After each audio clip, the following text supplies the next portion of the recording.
Yeah, so hi everyone. We'll start. Uh, if people are joining, they can join in a bit also. So today is live session 6, and we'll be discussing lectures 32 to 37.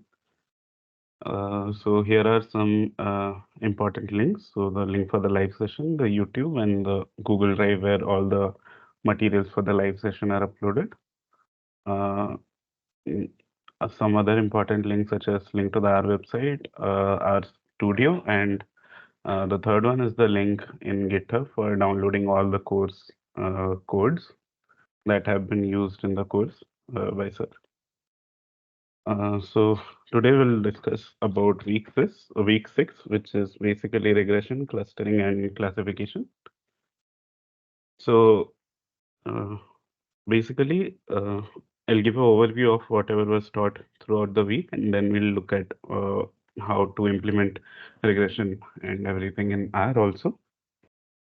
So basically, statistical learning is like using a set of statistical tools to model and understand complex data sets. 1 second, I'll share the links here also. Someone's asking, yeah. Mm,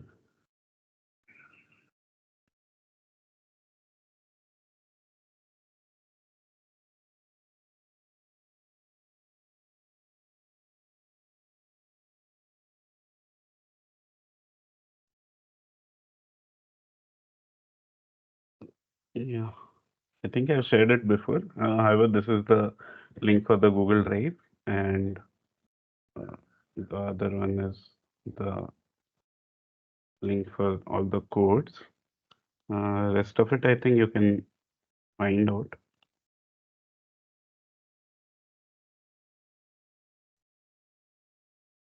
Also, share the YouTube link. Okay. Hmm. That's that. We'll continue. So basically, there are different types of statistical learning. Uh, so basically, there are three types of statistical learning. The first is called unsupervised learning. The next one is supervised learning, and the third one is semi-supervised learning. So in unsupervised learning, what we have is basically we have a set of data points, but we don't have any labels or any uh, target variable. Okay. So what we are basically trying to do in unsupervised learning is we are trying to use the structure or the distribution of the data itself to carry out certain tasks. So one example of unsupervised learning is clustering, where what we try to do is we try to break our data into smaller clusters, break our data points into smaller clusters that might share similar properties. Okay. Next comes supervised learning. So in supervised learning, all our data points will have some label of or some target value that we are interested in. So for example, if we have uh, let's say we have some variables. Let's say we have the expression level of different genes, and then we have a so like we do a experiment where we check the expression level of different genes in different patients, and then we assign so based on whether they have cancer or not.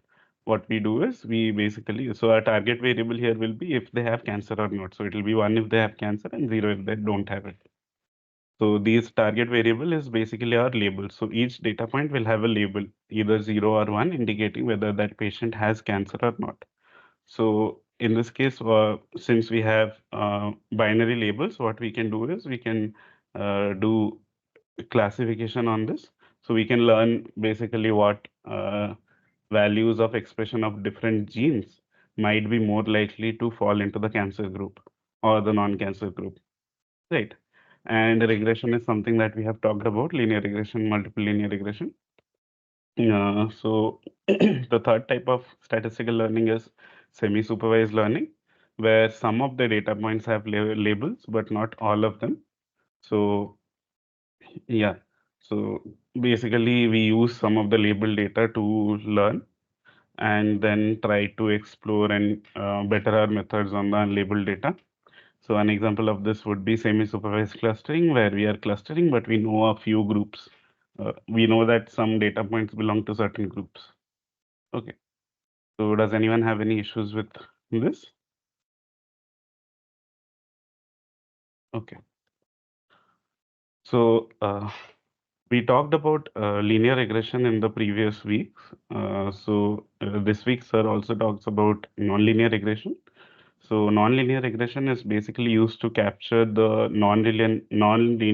capture any nonlinear relationship between some predictors and some response variable that we might have. Okay.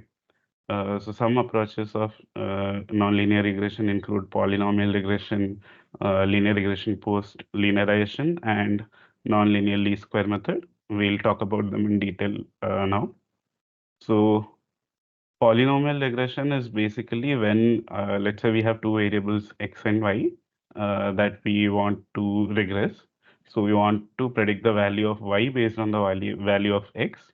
In polynomial regression, what we have is basically powers of x as the uh, line that we are trying to fit. So basically what we are trying to do in polynomial regression is trying to fit this equation. So y is equal to a plus b1x plus b2x square plus b3x cube and so on till bk xk. Okay. Uh, yeah.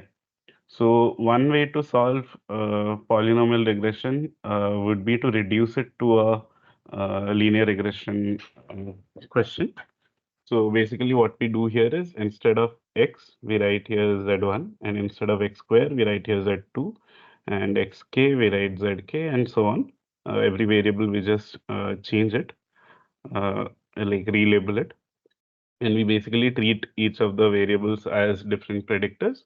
And so this is basically a linearized form of polynomial regression that we can fit using linear regression methods. So as we know, so basically if we were to convert this thing into a matrix representation, it will look something like this. So we have uh, y1, y2 till yk, sorry, yn, because n is the number of data points, k is the number of predictors, right? Then here, since z1 will be x, we'll have x1, x2 till xn. Then since z2 is x square, we'll have x1 square, x2 square, and so on till xn square. Then we'll have these things continued throughout the matrix, and we'll end up with basically x1 to the power k, x2 to the power k, xn to the power k, because we have k terms here. Yes. And then since we have this constant term a, we need to put a constant here at the end. Okay.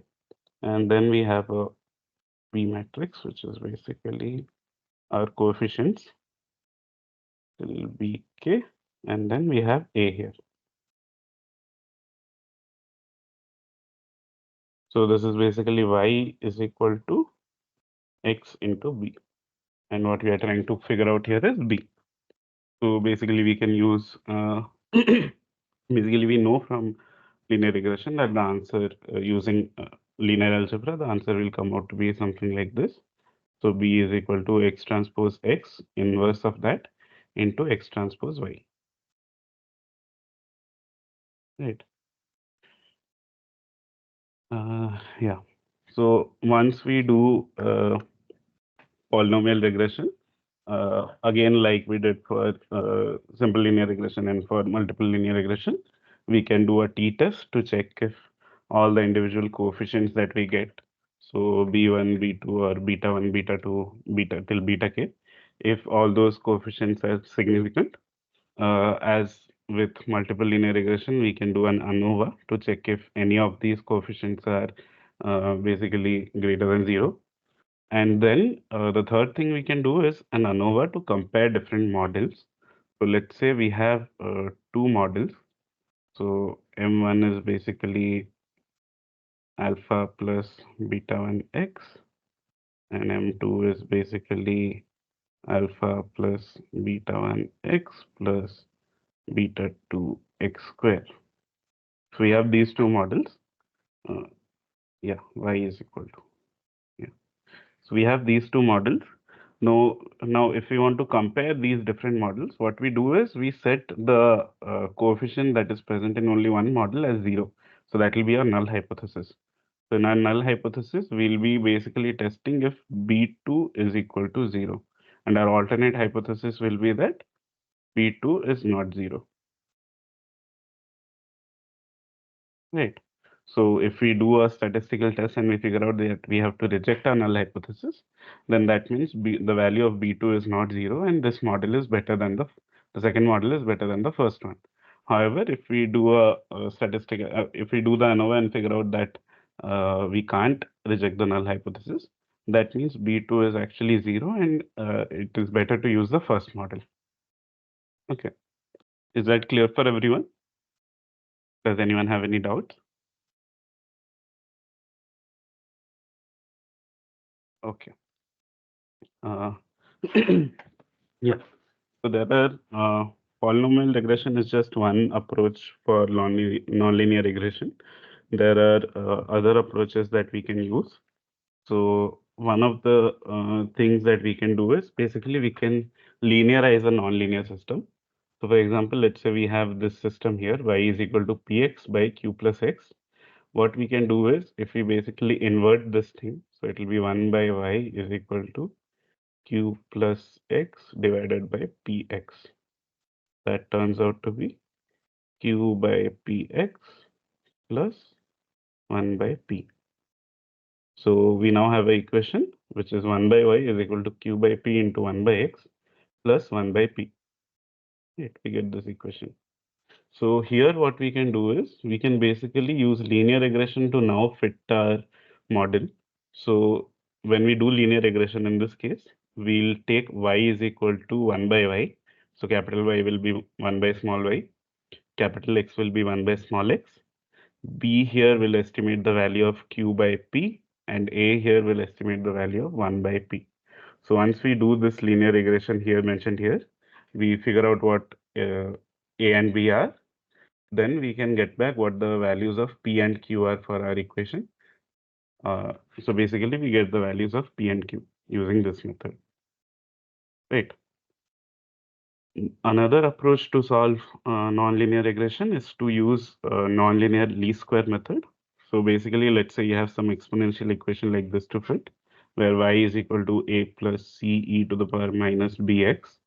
What we do is like we did with linear regression, we calculate the error, which is basically what is the value of y. So for each value of y, we check what is the prediction that our model is making.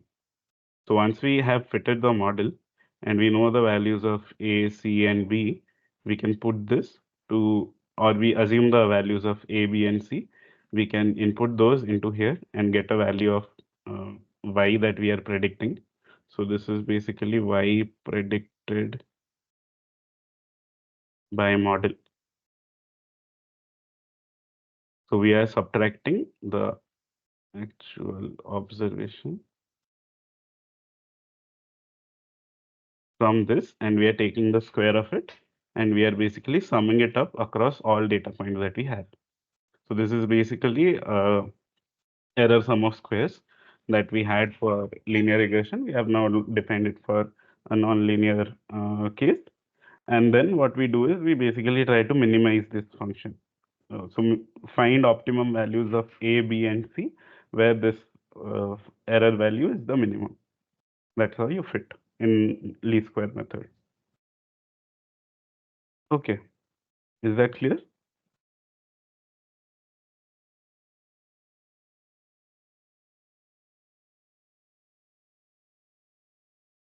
Okay.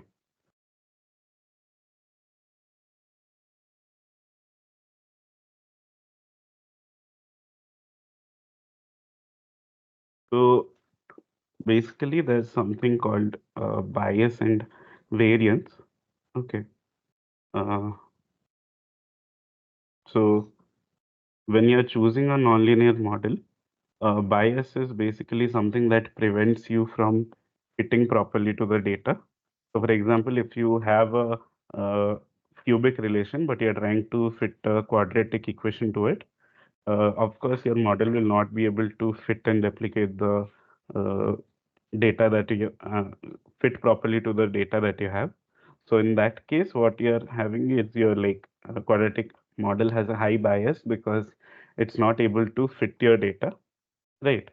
Variance, on the other hand, is refers to like what is the difference in the variance of the model, how your predictions will change if you are given different data to train on, right? So in statistical learning, basically there's a trade-off between bias and variance. So like basically if you have a more complex model in general, it has a higher variance. Okay. But if you have a simpler model, it generally has a higher bias. So while choosing a nonlinear model for your data, what you need to do is you need to figure out a balance between the bias and variance so that your model can your model has the power to fit your data or distribution, but also make good predictions out of it. So this variance basically affects the predictions that you make. Right. Is that clear?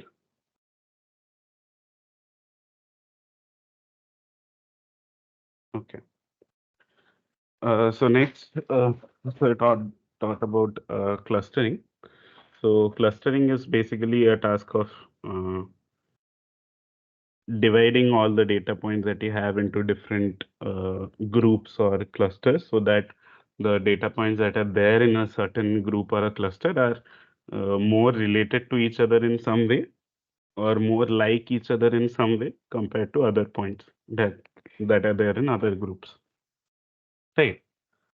Uh, so there are various types of clustering. So basically, one thing is a clustering can be agglomerative or divisive. So agglomerative clustering basically means that, so let's say we have some data here. We have some data points here. Okay. And clearly see that there might be these two different clusters. So we want like, let's say this is expression of gene 1 and this is expression of gene 2 or something, and we are trying to figure out so these are different cell lines or patients, and we're trying to figure out if like they are uh, naturally dividing into certain groups based on their expression, right? So yeah, then what you need to do is clustering, and clustering can be of two types, basically agglomerative or divisive. So agglomerative clustering basically means that initially you assume all these 7 data points to be different clusters. Then what you do is you slowly merge these different data points together to build larger clusters. So initially these might be my 7 clusters. Then what I do some calculations and I figure out that maybe these two are close enough. So I group them into another cluster, 1 dash. This is 2 dash. Then let's say these two are similar. This becomes 3 dash and this becomes 4 dash. And so on. Then what I do is I figure out that these two are similar. So these two become my cluster 1 and these two become my cluster 2. So this is basically agglomerative clustering. Divisive clustering is basically the opposite thing. So let's say again you have some data like this. What you do is initially you put all the data in one cluster. Then you slowly figure out that these points are maybe farther apart. So you break the data into 2 clusters and so on. So you can go from one large cluster to how many ever number of clusters you want. And in this case, so this is basically agglomerative and this is basically divisive. So here in this case, what you're doing, you're combining different smaller clusters to form larger clusters. Right. Uh, Clustering can also be divided into two other types based on if they show relations between clusters. So flat clustering basically means that the clustering algorithm does not represent any relation between the clusters. So if there are some relations between the clusters, or if they're interacting in the same way, or maybe they're closer together or something, then these relations won't be apparent when you are using a flat clustering method. However, if you are using a hierarchical clustering method, then these basically relations between different clusters is what you can figure out or visualize. Right. Uh, yeah. So the main point of clustering is that you want to figure out how close or how farther apart these points are. So the straightforward way to do that would be to check the distance between different points. So distance between these, distance between these, distance between these, distance between these, and so on. So how do we measure distance? So there are a lot of different measures that we use to measure distance for clustering. So the first one is very straightforward. It's called Euclidean distance. So it's basically, let's say you have this 2 points, x1, x2, and y1, y2. Basically, you want to figure out the distance between them. So what you do is, for you basically take x1 minus y1, you square it. You take x2 minus y2, you square it, and then you add it. So this is the summation part here. Then you take the square root of it because you're squaring it. Right. Now, if you were to generalize this to n dimensions, which is the formula that is written here, what let's say you have like x1, x2, x3, x4 till xn, and y1, y2, y3, y4 till yn. Now, to calculate the Euclidean distance, what you do is x1 minus y1, x2 minus y2, x3 minus y3, and so on till xn minus yn. Then you square all of these differences, sum it up, and take the square root of the whole sum. Okay. In matrix form, this is represented by the following equation. So basically, d square here, d square is given by x minus y transpose into x minus y. So to get d, you need to put a root over here. So basically, d will be equal to x minus y transpose into x minus y whole root over. Right. There's another measure for distance called Manhattan distance, which is basically, as I told before, you take the difference between x1, y1, x2, y2, x3, y3 till xn, yn, and you basically take the absolute value of that and you keep adding it.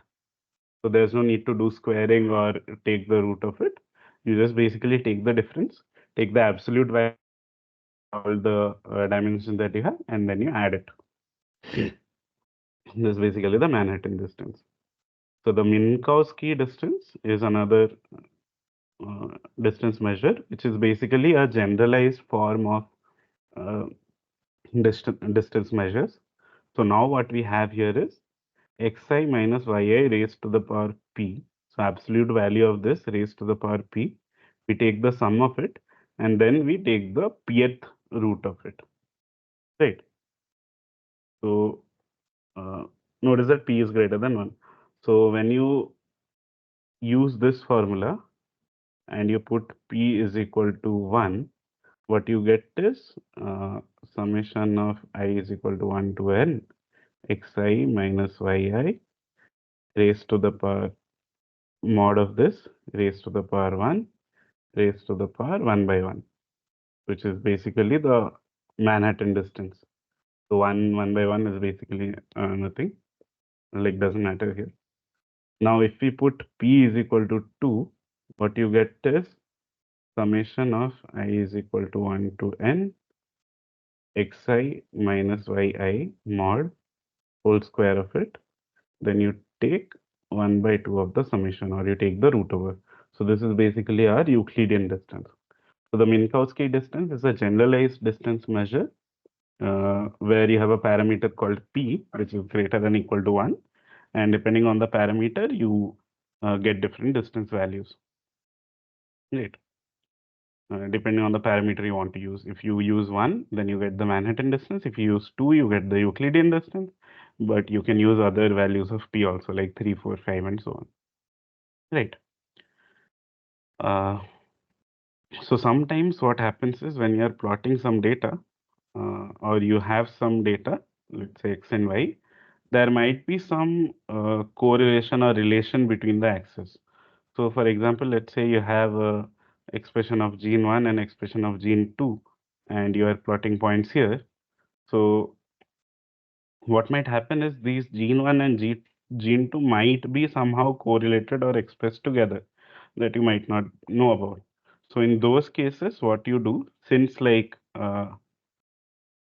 that would mean that your X and Y values for different points will be somehow correlated or dependent on each other or change in similar ways.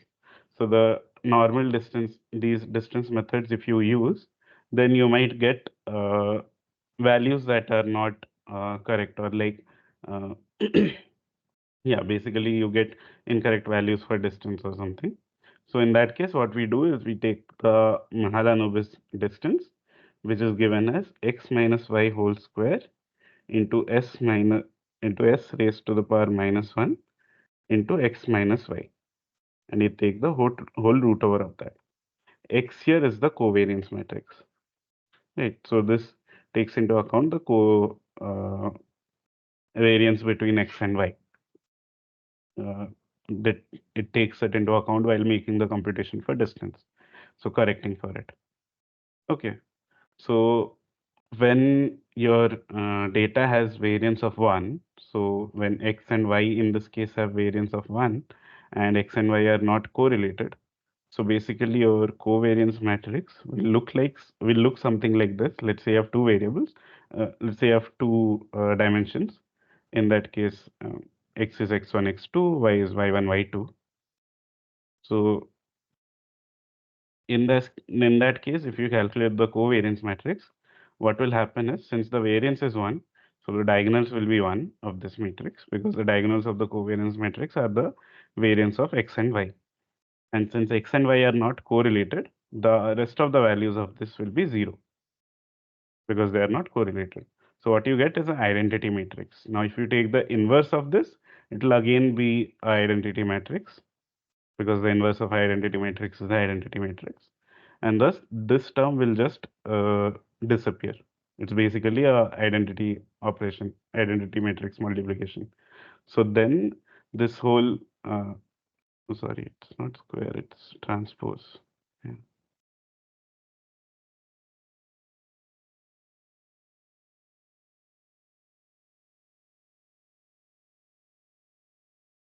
Uh, So basically, this equation reduces to the equation that we have for Euclidean distance.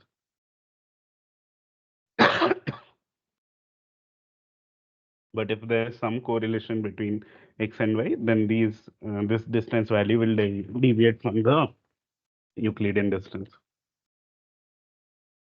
Is that clear? Does anyone have any questions? Clear.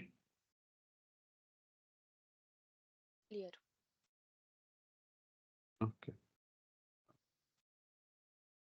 So we have other distance methods also that are not directly related to the position of the points in some x-dimensional space. So basically, we have something called the chord distance. So let's say you have these 2 points, x1, x2, y1, y2, and you draw these arrows from the origin. And let's say these two vectors form an angle of uh, alpha, and this is a unit circle passing through the axis.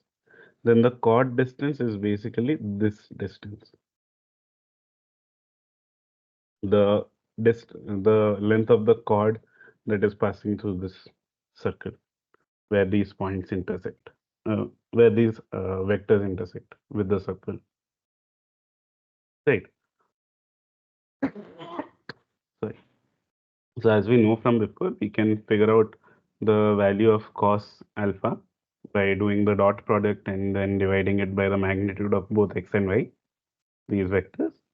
Then we get the cos alpha, and then the chord distance is defined as 2 into 1 minus cos alpha whole root over. This is basically the chord distance. We have something else called the correlation distance, which basically assigns a distance value based on the correlation of two variables, x and y. So it uses the Pearson correlation, which is given as covariance of x and y divided by standard deviation of x into standard deviation of y. Then the correlation distance is given by d correlation is equal to 1 minus correlation of x and y divided by 2. So the correlation basically can vary from -1 to 1 and also 0. 0 when they are independent. X and y are independent.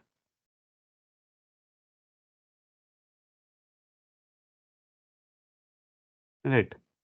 So let's try putting these correlation values into the uh, equation to see what the distance value will turn out to be. So if the correlation between x and y is -1, that means they are negatively correlated. If x decreases, y increases, and vice versa. And yeah, they're perfectly aligned. So in that case, what we get here is 1 minus -1. So it will be 1 plus 1 divided by 2, which will be 1. Now, if they are perfectly correlated and we have a value of 1, then it will be 1 minus 1 divided by 2, which will be 0. And if they are independent of each other, x and y, then the correlation value here will turn out to be 0. So 1 minus 0 is 0, divided by 2 is 0.5. So basically, the distance, correlation distance that we get between two random variables will vary from 0 to 1, depending on how correlated these variables are. Okay. So most of these methods we have been discussing are for finding distance between numerical quantities, or yeah, so basically we are using numbers here. So what if we wanted to find the distance between, let's say, two strings or two DNA sequences, or things like that, things that are not numbers. So in that case, we can use something called a Hamming distance. So Hamming distance is basically, let's say you have uh, two words, hat and cat. What you do is you basically arrange them side by side or up and below so that basically they are aligned. Then you check for each alphabet if the alphabet is same or not. So here H is not equal to C, so we'll add 1 here. Here A is equal to A, so it will be 0. Here T is equal to T, so it will be 0. And then what we do, we basically add all this. So our Hamming distance between hat and cat is 1. So they differ by only one letter. So this is what is, so the same thing is written here mathematically. So Hamming distance is basically summation of delta I from I is equal to 1 to n. And delta I is 0 if both the alphabets are same, if both the things are same that we are comparing. And delta I is 1 if both the things are not same.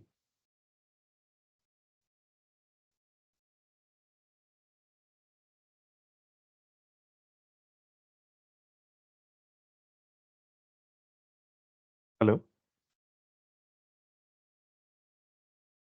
Am I audible? Yes, you're audible. Okay. Yeah, yeah. Thank you. Okay. Um, so the next method of so the next class of problems that we looked at are basically classification. The next thing that we looked at. So classification is basically the process of grouping data into different predetermined categories. Okay. So the steps needed to carry out classification are outlined here. Sorry. So first you need to define some class levels or categories. So for example, let's say we want to classify um, people with certain characteristics on their X-ray, chest X-ray are more likely to develop lung cancer or not. Hmm. So in that case, our class levels will be, or categories will be cancer or non-cancer. Okay. Then assign training data to specific class. So in this case, our training data will be basically the chest X-ray of different patients. So given an X-ray of a patient, uh, we'll basically assign it to either cancer or non-cancer class. So if we have the data, so basically training data is data where you have the data and also the label. So in our case, the data is the X-ray and the label is basically cancer or non-cancer. So you have X-ray 1, whether it's cancer, let's say it's cancer. X-ray 2 is basically non-cancer. X-ray 3 is again non-cancer and so on. So this is basically our training data where we have the data points or the X-rays or features extracted from the X-rays and the labels. This is training data.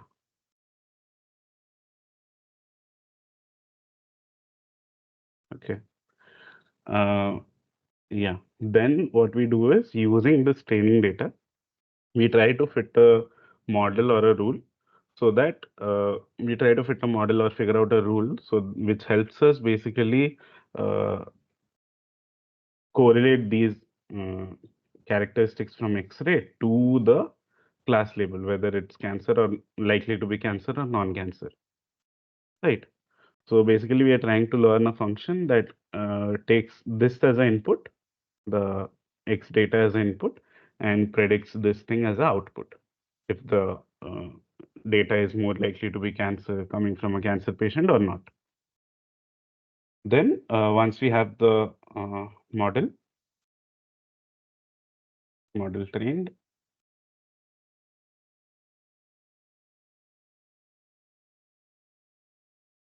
then what we can do is we can take some test data. So test data is basically data that the model has not seen before. So let's say we have other X-rays from a new patient after we build the model. Let's say X-ray 10, X-ray 20, X-ray 22 or something. What we want to do is we want to feed these values to our model, and then our model will basically predict if the data point is cancerous or non-cancerous. So this is basically how classification works. Okay. Uh, so we learned about a method of classification called logistic regression. Even though the name is regression, it's used for classification problems. So in this case, we have data similar to this when we are trying to use logistic regression. So let's say we have some continuous variable and we have different points here and we have some points here also. On the x-axis, we have some variable, and on the y-axis, we have some categorical things. So basically a response variable, 1 or 0, or cancer or non-cancer, right? If we go back to the example before, so let's say this is some X-ray feature on the x-axis. Okay. And on the y-axis, if we have the labels, cancer or non-cancer, 1 or 0. So basically, these circles are our data points. So if the value of this X-ray feature lies between here to, let's say, this part, then it's more likely to be non-cancer, and if it lies towards the end or on the higher side, it's more likely to be cancerous, right? So in logistic regression, what we do is we try to build a model that can help us predict if the mm, predict the class based on the X variable that we have. In logistic regression, we are trying to fit a sigmoid function to the data. The sigmoid function looks basically like an S here. Okay. It goes from, so when we do logistic regression, we generally take one label as 0 and one label as 1 when we are doing it for binary cases. So in that case, our sigmoid function value will always lie between 0 and 1. That's why the sigmoid function is chosen, right? So let's say, for example, so the sigmoid function is given by this 1 by 1 plus e to the power minus a plus bx I. So this equation is basically what is the probability of classifying a point as 1 given that the point has this data. Okay, what is the probability of classifying it into class 1 given that it has this value of x? Fine. Because this is too large to write, we'll also denote it as pxi, which is given as sigma xi. So sigma here stands for the sigmoid function, which is basically this. Now notice that if we have a very low value of x here, then what happens is 1 by 1 plus e to the power minus a, right? That is what we get. And if we have a very high value of x, we get 1 by 1 plus e to the power minus very large infinity value or something. So in the first case, what would happen is 1 by 1 plus e to the power. So basically 1 by 1 plus 1 by e to the power e plus bx, right? This is the expanded form of the equation. Now, if x value is too low, then this term will be close to 0. Let's say this term when it's close to 0, what will happen is we'll have e raised to the power 0, which is basically 1. So 1 divided by 1 plus 1, which is basically 1 by 2. We get something here. So, yeah, and if you have a very large value, then this will turn out to be 0. And uh, yeah, so the whole thing turns out to be 1 by e to the power infinity is a very large number. 1 by infinity, this turns out to be, so if this is a very large number, then this turns towards infinity, and then 1 by infinity the whole thing will turn towards 0. So we'll have 1 by 1, which is 1. Basically, our values will lie between 0 and 1 if we use a sigmoid function. So what we do is we are trying to fit this equation. So we'll try to basically modify this equation slightly. So uh, like make it slightly easier for us to process. So what we do is we change it to some form like this. Okay. So basically now we have a plus b xi is equal to log of p of x1 divided by 1 minus p of x1. So we are basically using this equation p of xi is equal to 1 by 1 plus p to the power minus a plus b xi, and then we are modifying it, so it will be 1 by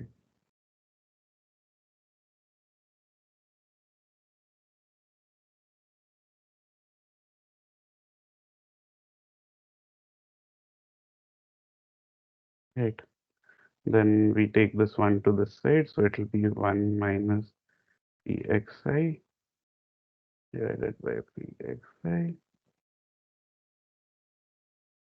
equal to the power minus a plus bxi. Then we take the log, so this becomes log of 1 minus pxi divided by pxi, which is equal to minus a plus bxi.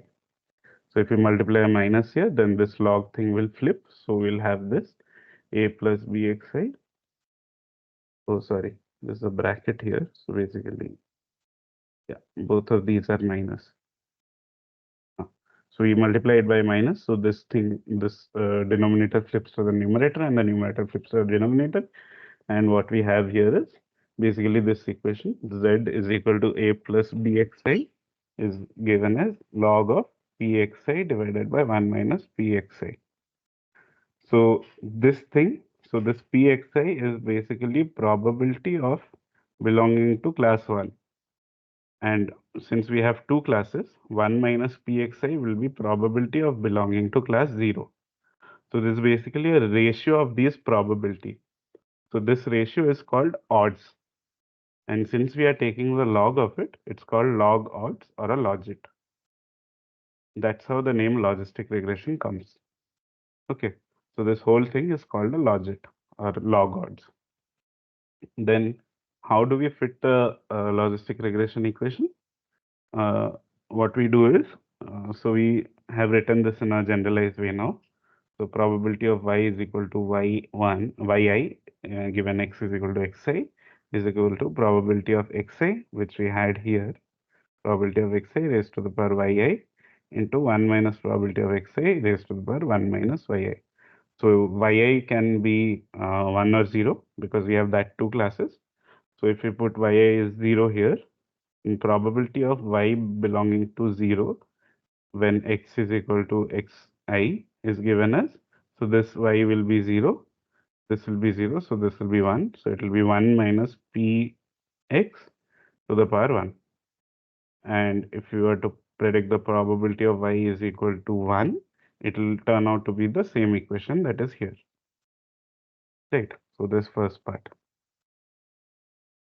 So what we do is basically for fitting this model, we use a technique called maximum likelihood. So what we want to do is we have this equation here now. So what we'll do is for all data points, we'll be running this equation. Okay. So for all data points, we'll calculate this value and then we'll multiply it. So this value basically gives us the probability of seeing a point. So this is basically probability of seeing a point, a data point, given the model parameters that we have estimated, A and B. So this px will be expanded into this form, right? A plus bx, e raised to power minus a plus bx, and so on. So basically, using those values of a and b, we can calculate what is the probability of seeing a data point. We do this for all the data points that we have observed. Then we multiply all the probabilities, and what we get is basically called the likelihood. So a likelihood basically tells you how likely you are to see the data that you are seeing given your model has these parameters, right? So if you change the value of A and B, these values will change and your likelihood value will change.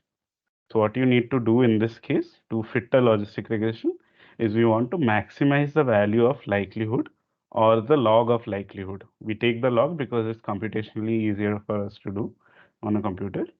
Uh, so basically what we try to do is maximize log or log of likelihood or the likelihood. Right. So what we are maximizing is our, like, we are adjusting our model parameters such that we have the highest probability of observing the data that we have observed. So that is how we know that is the best fit model for logistic regression. Is this clear? Does anyone have any doubts? Okay. So this was basically the case where we had one predictor variable and one target variable. So x versus y. We can have multiple predictor variables. So we can have x1, x2, x3, and so on. So in that case, our sigmoid function basically changes to 1 by 1 plus e raised to power minus a plus b1 x1 plus b2 x2, so on till bn xn, if we have n predictors. And then our log odds equation turns out to be this. This is basically a plus b1 x1 plus b2 x2, so on till bn xn is basically gives us the log odds. Right. So then we basically fit this model for multiple predictors. Now, if we have a multi-class classification problem, so multi-class classification is basically like we have three classes. So, mm, one example of, so let's say we are predicting if a cell is uh, in some stage. Let's say if we are predicting if a cell is in what stage of the cell cycle, G1, S or M, right? Mitosis or S or G1. These three stages we want to predict. Then we have a multi-class classification problem because we have three classes here, G1, S, and M. If you include G0, then it will be four classes. Right. So in this case, what we can do is, so discard G0 for now. Let's say we have these three classes and we want to predict. So what we do is we basically fit three models for the data using logistic regression. So one model will basically tell us if the data point is if how likely the data point is to be from in the stage G1. The second one will tell us how likely it is to be in sorry, G1 versus the rest two. The second one will be how likely it is to be in S versus the rest two. And the third one will be how likely it is to be in M versus the rest two. Right. So this model will be our like a binary thing where it's if it's one, then it's in G1. If it's zero, then it's in any other stage. Here again, the model will be 1, 0. So 1 if it's in S phase and 0 if it's in any other phase. And here also it will be 1, 0. So either M phase or any other phase. Then what we do is when we have a new data point, we run it through all three models and we see what is the likelihood of the point coming from these models. So basically, how likely is our data point to come from any of these models? And we choose the model that gives us the highest likelihood. So probably the data point comes from that model. Okay, so basically we get the class of the data point. Does anyone have any doubts? Okay, so uh, so when we do classification, we basically want to visualize the result and see how well our model is performing. We want to somehow check the accuracy of the model and so on. So what we do is basically we have something called a confusion matrix, which helps us evaluate the performance of a classification model. So confusion matrix for like two classes would look something like this. So we know the actual values of the class, whether it should be positive or negative, and we know what is the predicted value, positive or negative. And there'll be numbers here, for example, let's say 10, 10, 3, 2, and so on. So there'll be numbers in all the four different boxes. So this part is called a true positive. So which means that the actual value is a positive and your model also identifies it as a positive. This is called a false positive because the actual value is negative while your model is predicting as positive. Similarly, this is a false negative where a positive value is predicted as a negative value. And this is a true negative where a negative value is predicted as a negative value. Okay, so we can see how well our so where all our predictions fall. So if we have, let's say, values like this 10, 10, 3, and 2, we see that our model is performing reasonably well because most of the data points, like out of the 25 data points, 20 data points it's actually classifying correctly, the rest 5 it's not classifying. However, let's say if we had values like 1, 10, and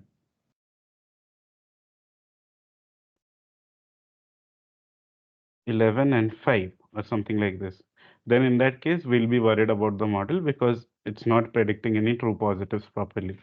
And we can use this confusion matrix to figure out that, oh, this is predicting more negatives here than positives. So probably our model has some issues that we can fix or diagnose using this. So there are two important things that basically, yeah. So there are two important things that are basically calculated using the values that we have for uh, from these confusion matrices. So the first thing is called a sensitivity or the true positive rate. So it is given as true positive divided by true positive plus false negative. So true positive divided by true positive plus false negative. The number of true positive divided by number of true positive plus false negative. So basically, sensitivity answers the question, how many positive cases is our model able to identify from the data correctly? Right. So of all the positive cases that we have, how many is our model capturing? So let's say if this was a model where positive means someone is sick and negative means someone is healthy, right? So in that case, what this sensitivity would tell us is, of all the sick people that are there, how many is our model able to identify in the data set, right? And predict correctly that that person is sick. Specificity is another value that we calculate, which is basically true negative divided by true negative plus false positive. So true negative divided by number of true negatives plus false positives. So this divided by this whole thing. So what this basically tells us is how many negative cases are truly negative. So for example, if a person is healthy, then how likely are we to classify them as healthy given our model? Okay. Does anyone have any doubts? Okay. So before we move on to the practice questions, we'll look at all the R sessions that happened this week. So in the last lecture, which is about distance measures for clustering, there was a question. So basically, we are given three genes, the data for gene expression of three genes, which is like this. And we are asked calculate the correlation distance between gene 1 and gene 3. So correlation distance, if you remember, uh, look, correlation distance is basically given by 1 minus correlation divided by 2. So we can easily do this in R. So what we'll do is, first we'll calculate the Spearman correlation. So we use COR function. We give it gene 1 and gene 3 because that are the two things that we'll be using. And method, we give it as Pearson. So it will calculate the value. If we run this and print, we get a value of minus 0.88. Now remember that for correlation distance, if our value is close to minus 1, then the value of our correlation distance should be greater or closer to 1. Right. So then we'll calculate the correlation distance, which is given by 1 minus the correlation divided by 2.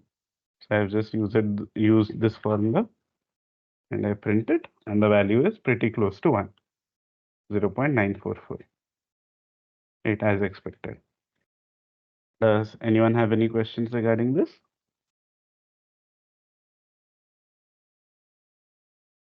Okay, we'll move on then. So first, in the first session, we were taught how to do regression in R, nonlinear regression. So first we'll read some data, which is called yield data. Is basically temperature and the yield we are getting for a data set containing temperature and yield. Now we want to plot it to visualize the data. Since we have just two variables, we'll plot temperature versus yield. Temperature will be on the x-axis, yield will be on the y-axis. X label is basically what we want on the x-axis label is temperature, y-axis label is yield, then color is red, and then what kind of symbol and what is the size. If we run this, we see that we get a plot like this. Okay, where we see temperature versus yield. Okay, so the function looks like it comes down from here and then goes up. There is some value here for which the yield is less, but for other values the yield is high. So what we'll try to do, we'll try to fit a quadratic model over it. Okay, so to fit a quadratic model, what we'll do is we'll use the LM function. So we'll do LM yield. Yield is our y-axis variable. Then this tilde. Then we write temperature plus I of temperature raised to the power 2. So basically what this does is it fits the equation yield is equal to uh, A plus B1 temperature plus B2 into temperature square. So this basically allows us to add a power of a variable as a term in our equation. Okay. Similarly, if you want to raise it to the power 3, we can write raise to the power 3 and so on. So the data we are providing as data, the data we read. Now we'll run this and get the summary of the model. Okay, we see that it has estimated three parameters. One is the intercept, which is A. The second one is temperature, coefficient for temperature, which is B1, which turns out to be minus 0.15. and B2, which is the coefficient for temperature square, which turns out to be 0.001. We see that in the t-test, all our tests are significant. Okay, all the coefficients are significant, so we don't need to modify our model. Right. Uh, Next, what we do, next we learn how we can define this model in another way. So basically, here what we are doing, we are using again the LM function, but you are using another function called poly to do the polynomial regression. So here we have yield tilde, yield versus polynomial, poly, temperature and 2. So basically, if you write poly, temperature and 2, it basically gives you temperature raised to the power 2.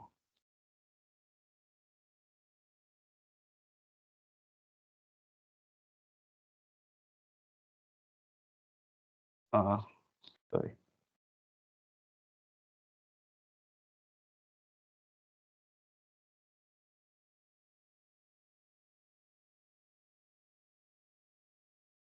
Right. So what it basically does, this poly function is, we have all the temperature values here, 50, 50, 70, and so on, that we had here. And then it creates another column, which is basically the square of this. 50 square is 2500, 70 square is 4900, and so on. Okay. So if we give it, instead of 2, we give it 3 here, it will create 3 column with raised to power 1, 2, and 3, and so on. Right. So we use this poly function to basically define a polynomial and then use it to do the regression. And again, we check the summary for the regression, and we see that we again have the same estimated parameters that we had before, and all of them are significant. Okay. Now, what we want to do is we want to plot a regression line over it. So what we'll do, we'll generate some sequence data of X variables. So our X ranges from here is 50 to 100. So what we'll do, we'll generate a sequence from 50 to 100 in steps of 0.1. Okay, we did that. So basically, we have 500 numbers from 50 to 100. Then we'll use the model that we created now, MD2, the model that we fit, to basically make predictions. So we are predicting the value of y. So we use the predict function. We give it the model, the fitted model. Then we give it the data frame, the x values. So temperature, so data dot frame, temperature equal to xv. Okay. Mm, so basically this xv sequence, we are converting it into a data frame now, and we are providing it as input. Then we write type is equal to response so that it will give us the probability values. Okay. Now we do this. So we get YV, which is another vector of 500 numbers, 501 numbers, which is basically the corresponding predicted Y values for the X values that we have here in XV. Now we basically just draw the line. We provided XV, the X-axis values, YV, the Y-axis values, the color, and the line width. And when we run this, we see that our line is plotted here. Okay. So does anyone have any doubts or queries regarding this?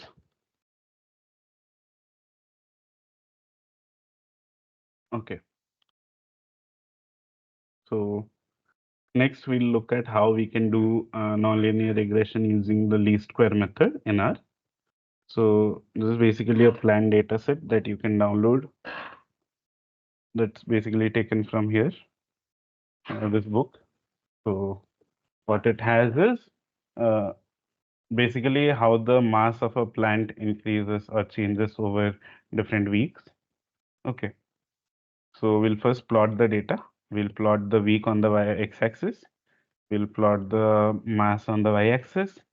We'll give it the X label, which is weeks, Y label, which is mass, color, PCH is basically circles, and then CX is basically the size. And we see this, our equation looks something like this. Okay. So we want to fit a non-linear equation here because this does not look linear. So we want to fit an exponential function here. So for that, we'll be using the NLSLM function of the minpack package. So you need to install the package minpack.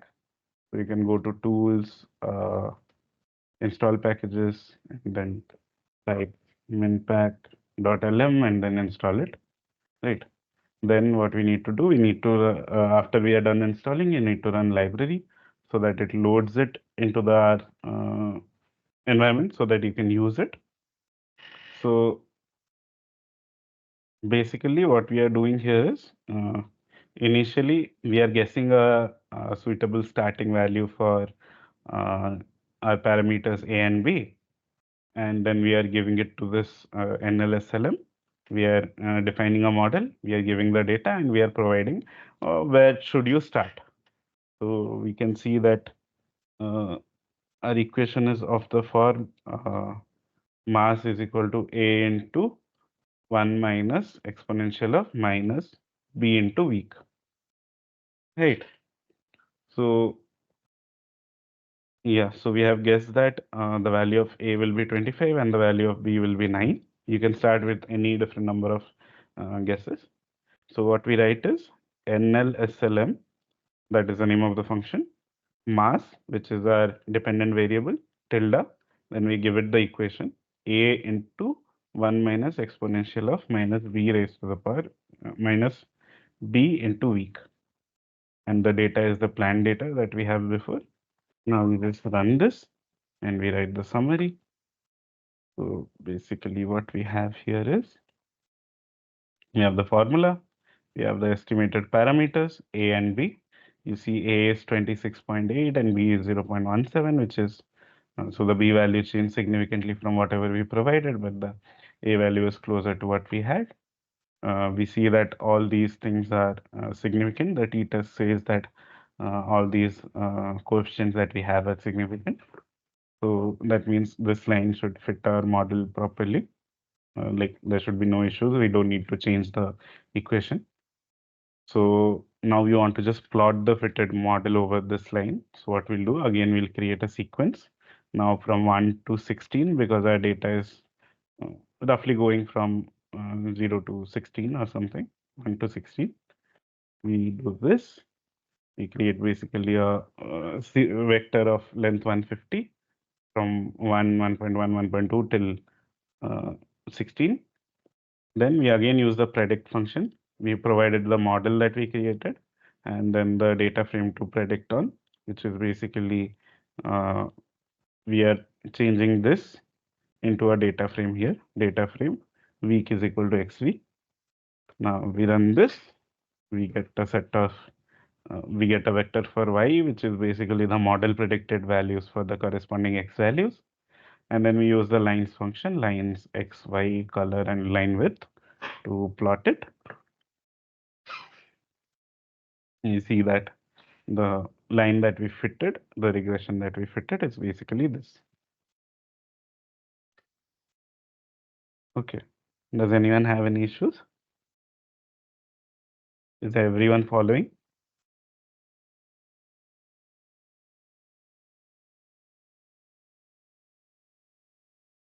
Okay.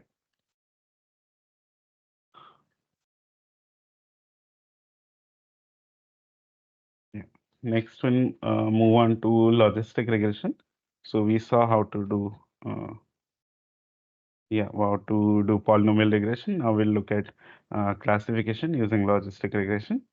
So this is basically we'll be using a cancer data set, which you can basically download from here. So all the codes for the courses is there in the GitHub link that I shared in the chat. It's also there when you're watching a lecture. Right below the lecture, there is mm,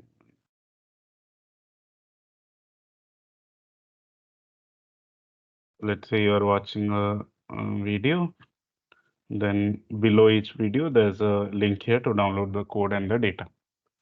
So you can get the data from here,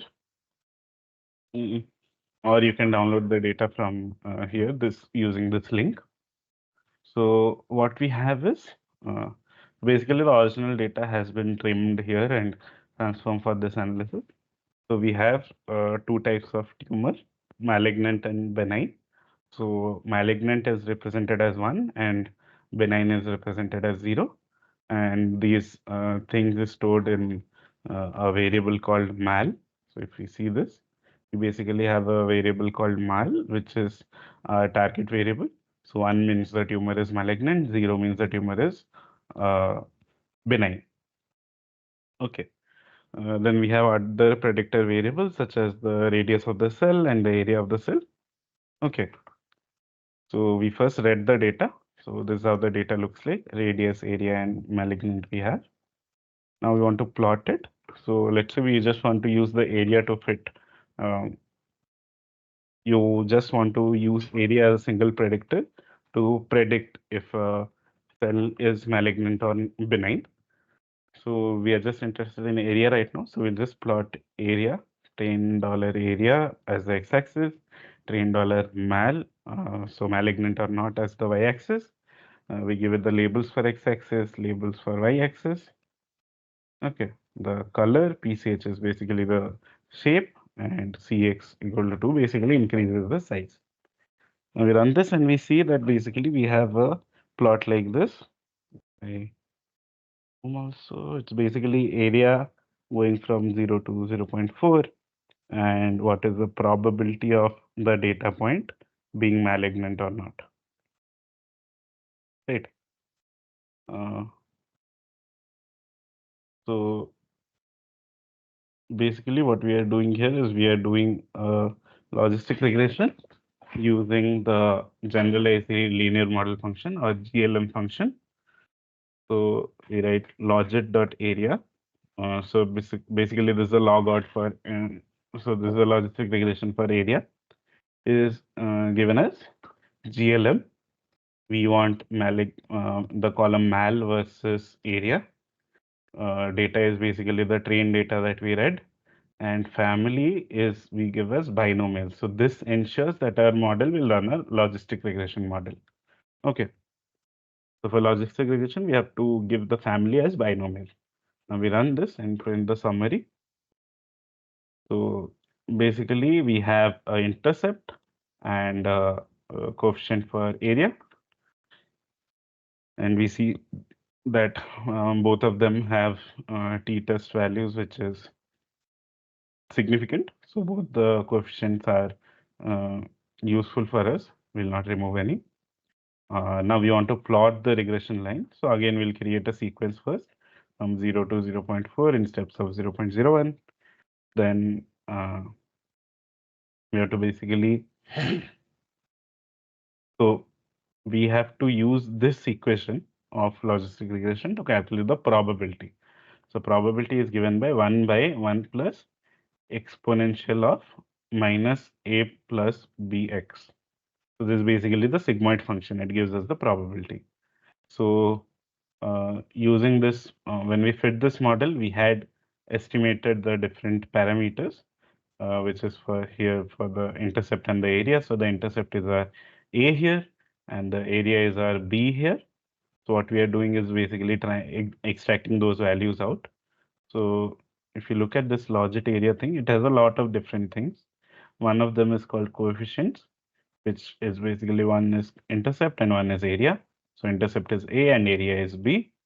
What we do is A is given as coefficient of logit area, and then we select intercept by doing this double square bracket, and then B is coefficient of logit dot area and area. So we get A and B. Then we basically define the probability function as 1 by 1 plus exponential of minus A plus B into AV. AV is a sequence of x-axis of x values. Now we do this and we get a probability value. What we have to do is basically plot this. We use the lines function and we plot it and we see that this is how our sigmoid curve looks like. Okay. So let's say in this case, if the probability is greater than 0.5, we'll consider a cell to be malignant. Okay. So what we have to do is we have to set a threshold here. So since we have the probability values and we want to set a threshold ourselves, what we'll do is we'll calculate the probability value and then calculate the probability and see for which value of x the probability turns out to be 0.5. And if the values are less than that, it will be classified as benign, and if it's greater than that, it will be classified as malignant. So the threshold we are defining is basically minus a by b. Okay, we print this. This is the case. So the where this p-value is zero point 0.5 is given by this minus a by b, and prove it mathematically. So basically, if any value of area is less than this, it should be benign, and if it's greater than this, it should be malignant. So we have area values like this, right? Then we want to add a vertical line here to denote what is our threshold. So we do AB line, which draws a vertical line. V is basically where we want the line to be drawn. So threshold area is where we want the line to be drawn. So threshold area is the area value, which is our threshold. Then we are giving it the other things, color, line width, and LTY. Now we see line LTY is basically the line type, color is gray, and line width is 2. We see that this is where our threshold for 0.5 comes. Okay. Now, if you want to predict the probability of each observation in the training data, what we do is basically now we want to, uh, so for our training data, we want to predict what class it belongs to.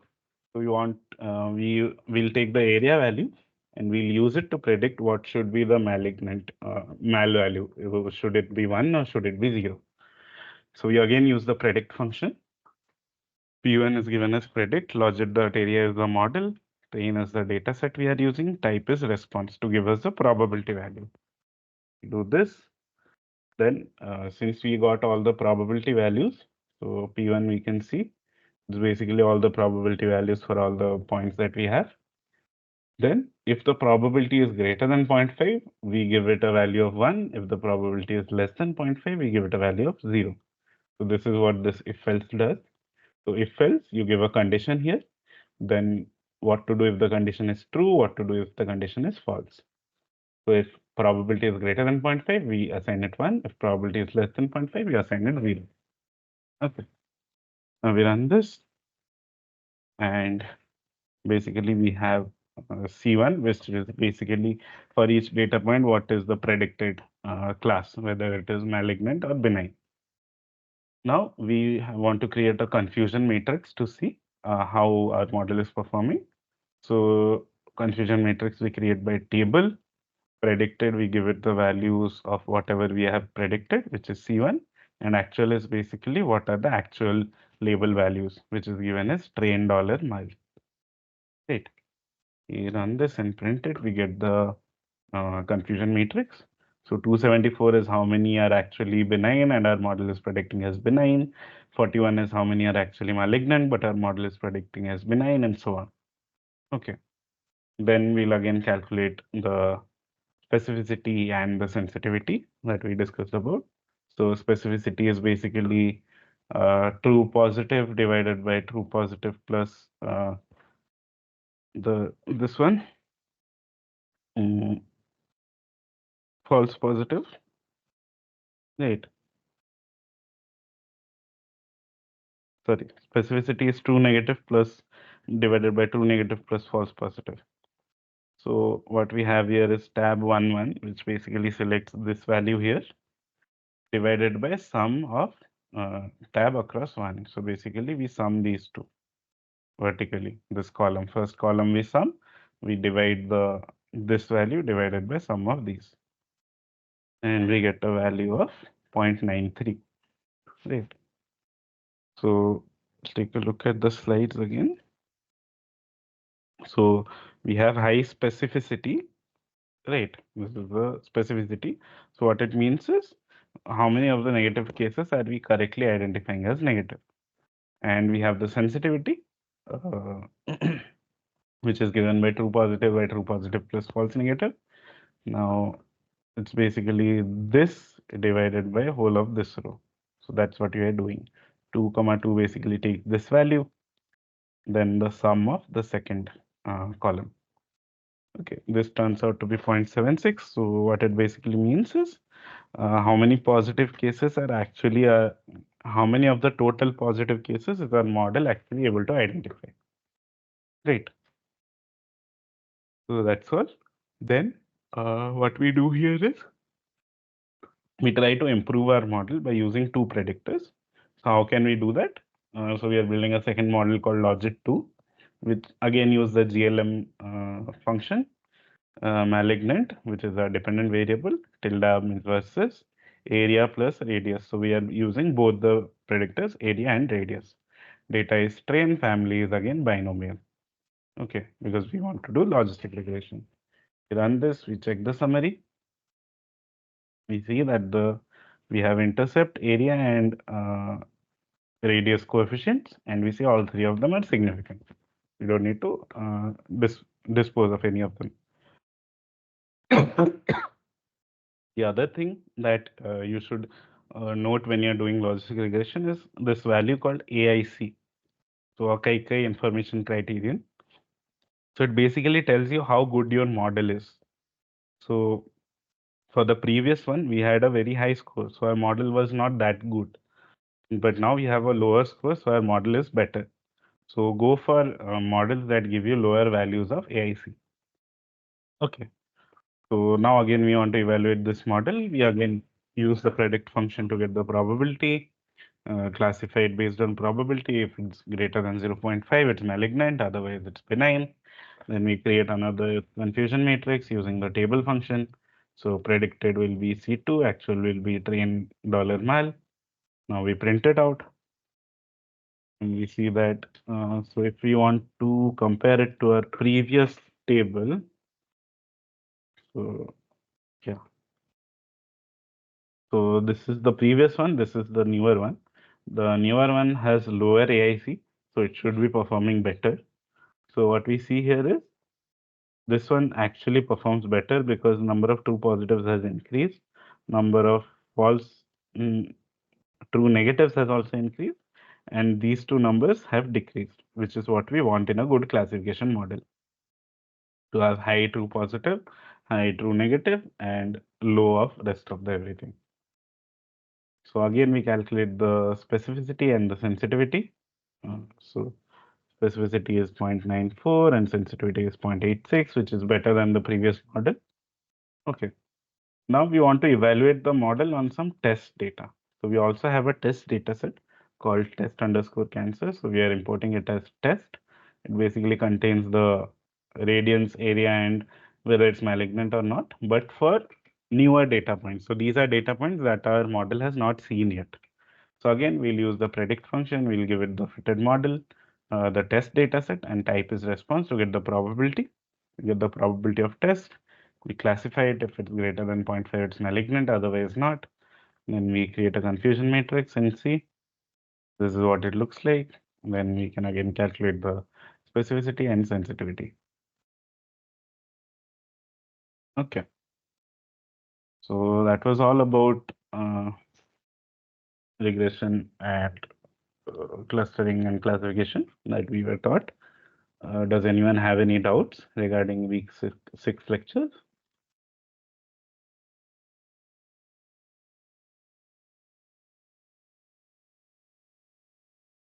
Okay, so Swapnaja has a question. Plot dot new figure margins too large. Second.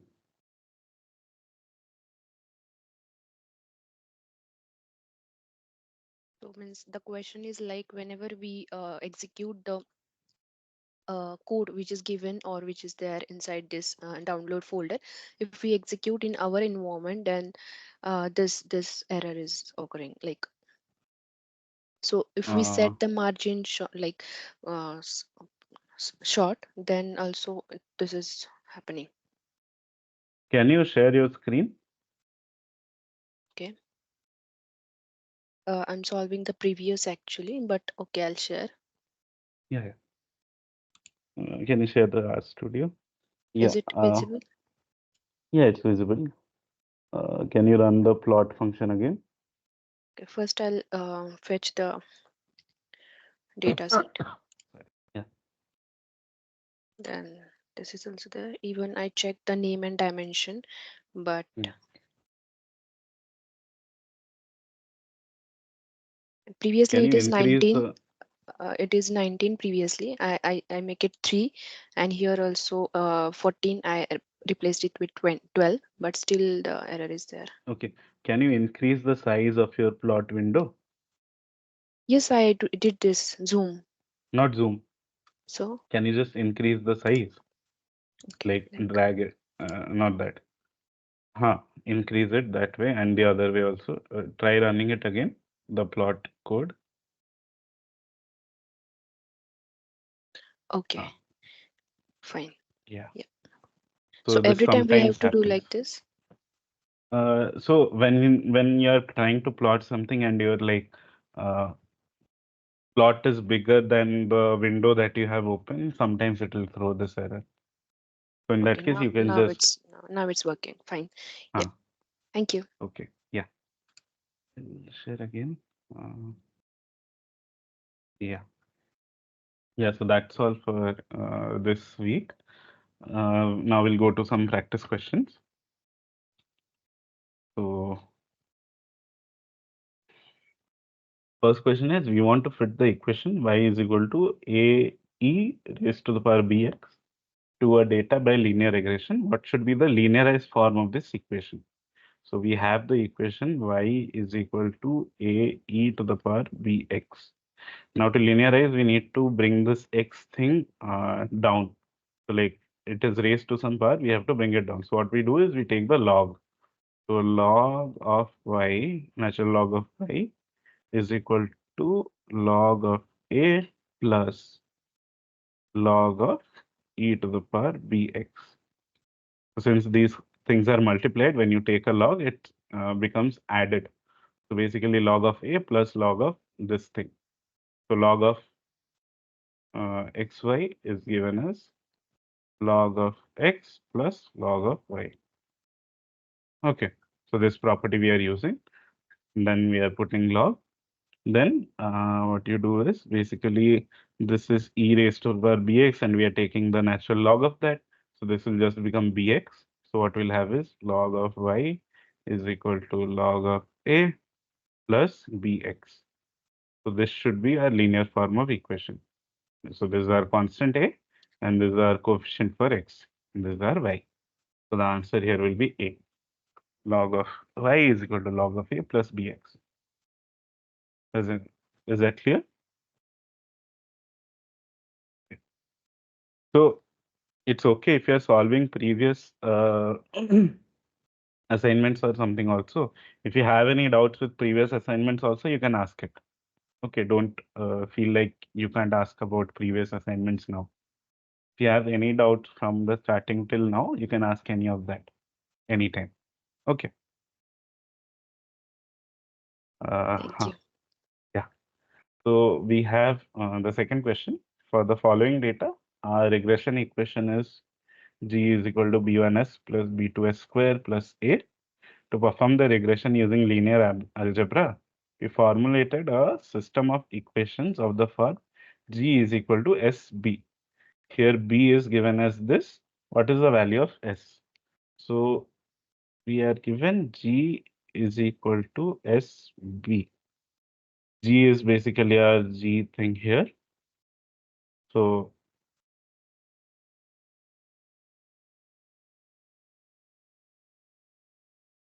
oh, one second.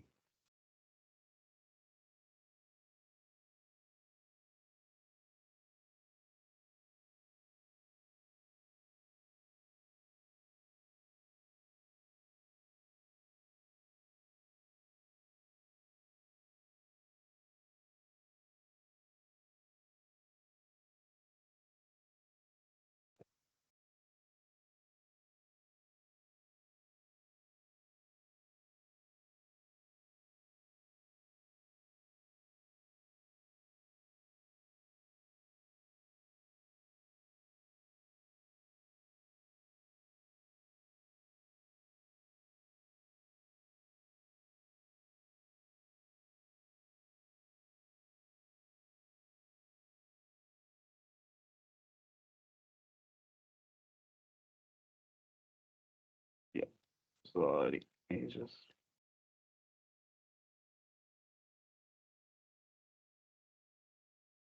okay. Yeah, you guys can see my screen now, no?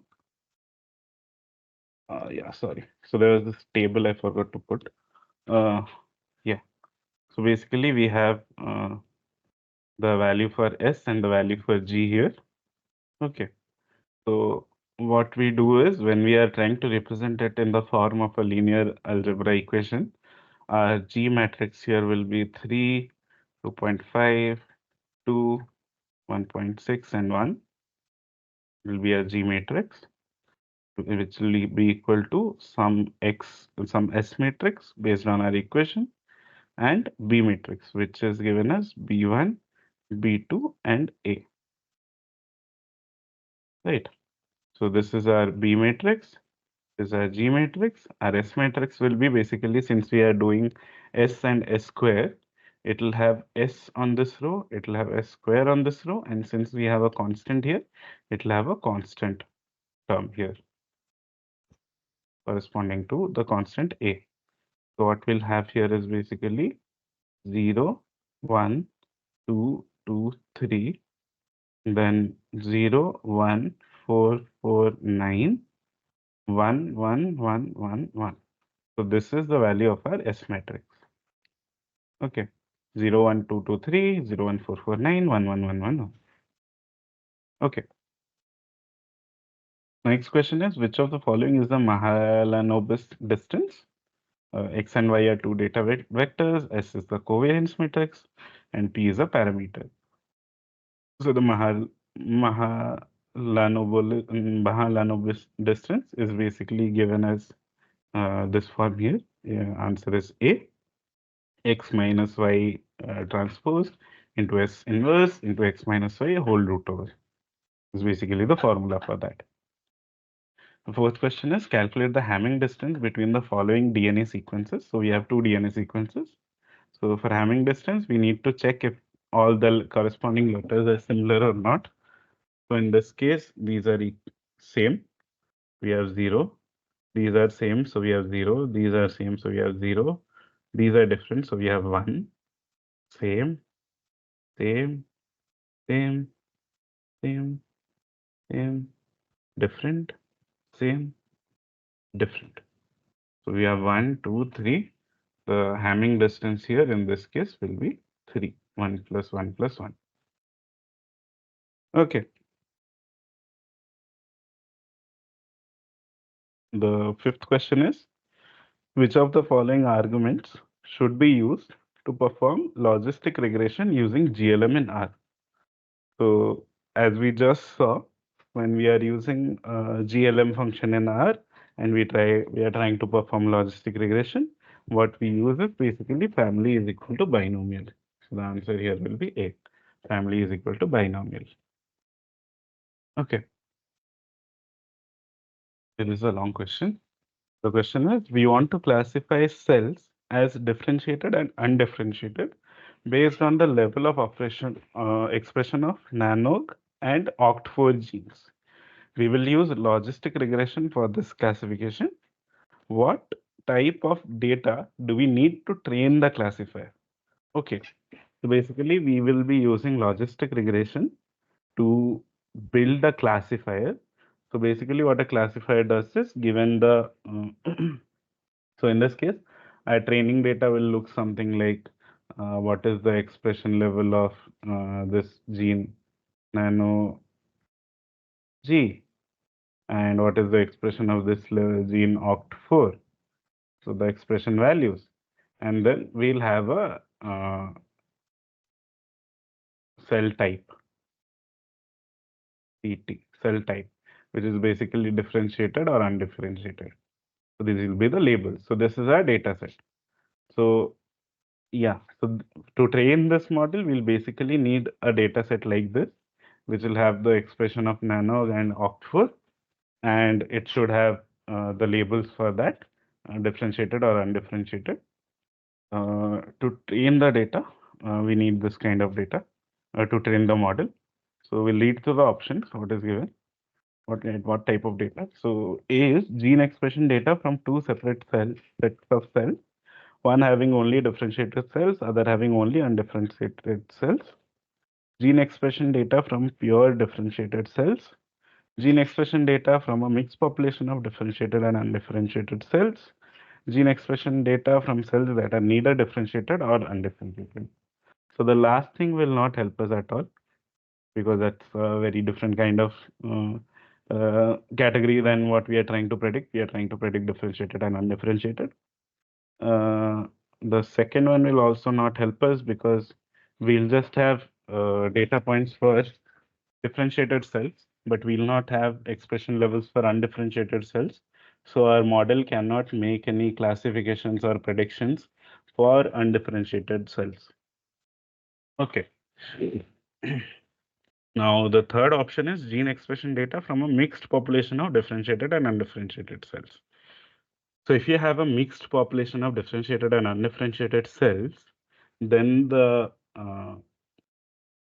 gene expression data that you'll get will basically contain traces of both differentiated and undifferentiated. So it will not tell our classifier what is the difference between them. It will give it some idea of what happens when you mix those things. So we don't want this. What we want is option A, where we have gene expression data from separate sets of cells. One where cells are only differentiated and one where cells are only undifferentiated.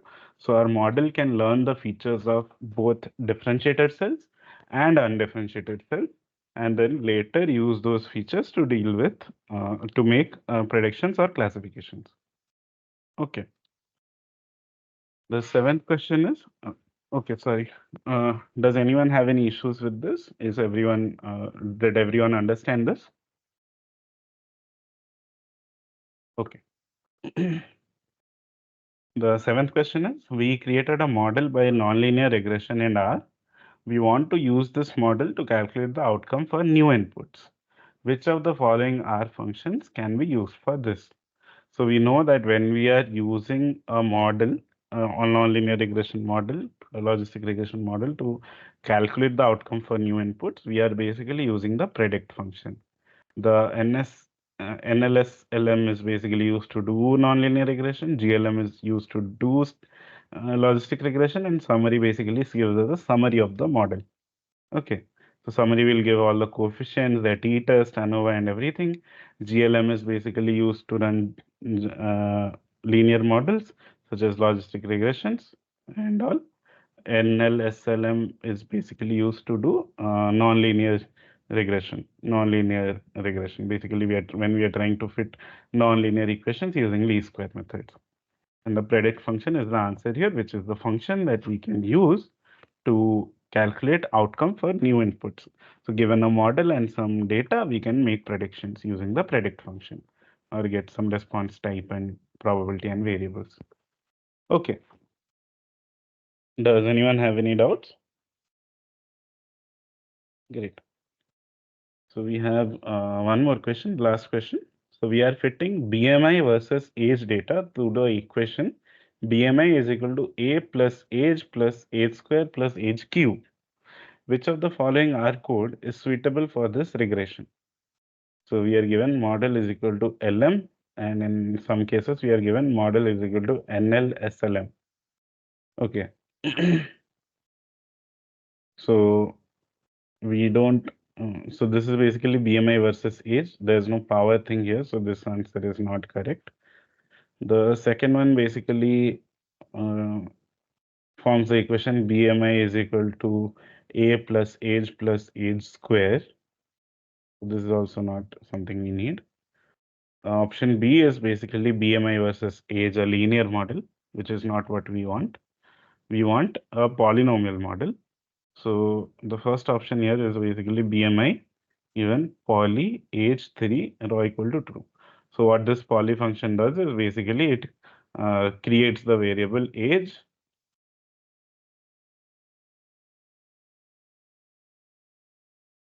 square, age cube, plus some constant A. So this is what will make our equation that we want to fit. So the answer here is this model is equal to linear model LM BMI tilde poly age 3 raw is equal to true, data is equal to BMI age data. Okay. Does anyone have any doubts? Did everyone understand this?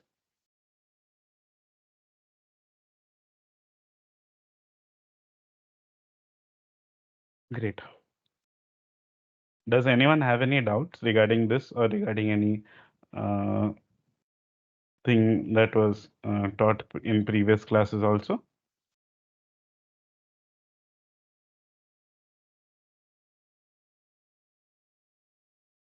Okay. So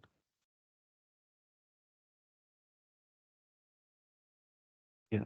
Uh, Basically, in your exam, you might have to remember these different R functions and the what does each function in R do, how, when do you use LM, when do you use NLSLM, when do you use GLM, and so on. These kinds of question, what function to use when, some questions that they might ask in the exam. Then you should also be comfortable with calculating all these distances. So I would suggest like uh, maybe trying to calculate some distances or uh, like these different distance measures that we taught about that we are taught about, trying to calculate this for different values. Okay. Apart from that, take a look at the R codes that are given in the course. If you have any doubts regarding the course, you are feel free to post any doubts in the discussion forum or ask anything here. Uh, Apart, yeah, I think that's most of it. So, yeah. So, if anyone has any doubts, feel free to ask. Otherwise, we'll finish the class for today in 5-10 minutes.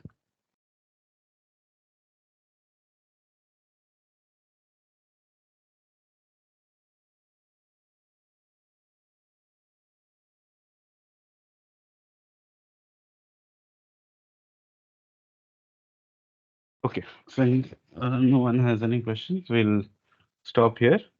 Thank you guys for coming and attending the class. I'll be uploading all the materials in the uh, Google Drive and uploading the video to YouTube, which I'll be updating tonight, hopefully. So I'll meet you next week. We'll discuss about the next week sessions. Thank you all.